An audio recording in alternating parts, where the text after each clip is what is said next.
साताऱ्यात मनोज जरांगे पाटील यांना शांतता रॅलीनंतर मराठा बांधवांना संबोधित करत असताना मनोज जरांगे पाटील यांना चक्कर आली आहे। जरांगे पाटील व्यासपीठावर भाषण करत असताना अचानक खाली बसले।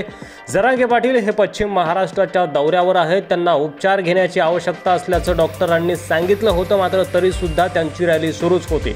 जरांगे पाटील यांना व्यासपीठावरून खाली नेण्यात आलं आता आणि त्यानंतर मंचावर बोलत असतानाच त्यांना चक्कर आली होती।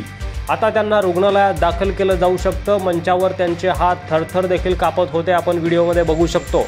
मनोज जरांगे पाटील उद्या पुण्यात असणार आहेत। अशक्तपणा असल्यानं त्यांना चक्कर आल्याचं बोललं जात आहे।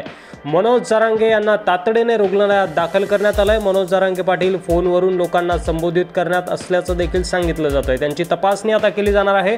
जरांगे पाटील हे संपूर्ण महाराष्ट्राचा दौरा करत आहेत, पण या दरम्यान त्यांची अचानक प्रकृती बिघडलेली आहे। सततच्या उपोषणामुळे त्यांच्या शरीरावर परिणाम झाल्याचं देखील म्हटलं जात आहे। मनोज जरांगे पाटील गेल्या अनेक महिन्यापासून रॅली आणि सभा घेत आहेत। त्यांच्या या सभेला आणि रॅलीला मराठा समाजाचा मोठा प्रतिसाद देखील मिळतोय। उपोषणानंतर त्यांना डॉक्टरांनी आराम करण्याचा सल्ला दिला होता, पण ते मराठा आरक्षणासाठी दौरा सुरूच ठेवणार असल्याचं त्यांनी आधीच स्पष्ट केलं होतं आणि त्यामुळेच आता अशक्तपणामुळेच दौरा सुरू असतानाच मनोज जरांगे पाटील यांना अचानक चक्कर आली आहे। त्यांचे हात थरथर कापत होते आणि ते अचानक मंचावर खाली बसले आणि त्यानंतर सगळ्यांच्या लक्षात आलं की मनोज जरांगे पाटील यांची प्रकृती खालावलेली आहे।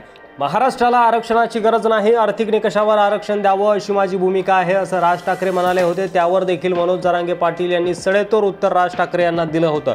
मुंबईत येऊन तुम्हाला मराठ्यांची ताकद दाखवू असं चॅलेंज मनोज जरांगे पाटील यांनी राज ठाकरे यांना दिलं होतं।